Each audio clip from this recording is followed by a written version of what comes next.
শ্রুতি, তুমি এক রাতের জন্য আমার বউ হতে পারবে? আরে ওভাবে দেখার দরকার নেই, বউ হওয়ার নাটক করতে হবে। নাটক?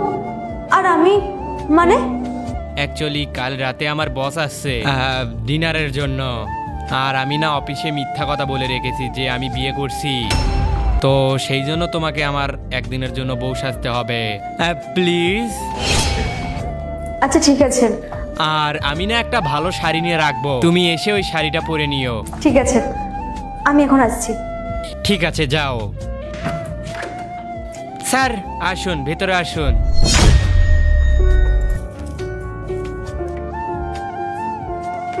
স্যার নমস্কার। নমস্কার। এটা ওয়াই? হ্যাঁ স্যার, এটাই আমার ওয়াইফ শ্রুতি। স্যার প্লিজ বসুন না। হ্যাঁ, স্যার আপনি কি জল নেবেন, ঠান্ডা না মিক্সড? ঠান্ডাই দিও। আচ্ছা। বুবুল, তুমি অনেক ভাগ্যবান, তাই এত ভালো একটা বউ পেয়েছো।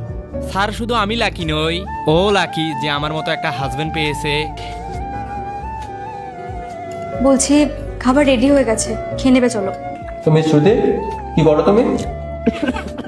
আরে এরপর কি হলো সেইটা দেখার আগে তুমি যদি এই দুইটা ছবির ভিতর থেকে যে কোনো একটা ছবিকে ভালোবেসে থাকো তাহলে ভিডিওতে লাইক করে চ্যানেলটি সাবস্ক্রাইব করে দাও আর কমেন্টে লিখে যাও আমিন। আস্তে আস্তে। কি হলো? না না স্যার, কিছু না।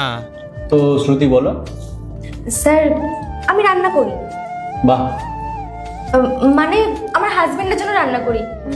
আসলে স্যার কথায় আছে না, হাজবেন্ডের মনের রাস্তা তার পেটের মধ্যে দিয়ে যায়, তাই আর কি স্পেশালি। আচ্ছা আচ্ছা, আমার বউ খুব ভালো রান্না করে। স্যার আপনার আর কিছু লাগবে?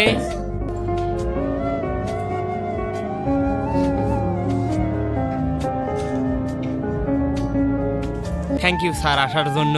থ্যাংক ইউ লাঞ্চের জন্য। আসলাম আসলাম। আচ্ছা আমার কোনো ভুল ছিল না তো? ভুল? আরে তুমি কত সুন্দর অ্যাক্টিং করেছো, আমার তো এক মুহূর্তের জন্য মনে হচ্ছিল যে আমাদের তো বিয়ে হয়েছে। না মানে থ্যাংক ইউ সব কিছুর জন্য। আচ্ছা আমি তাহলে আসছি।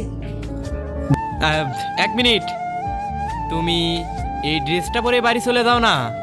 না না, আমি তো ড্রেস নিয়ে এসেছি, ওটাও আমাকে নিয়ে যেতে হবে। ও,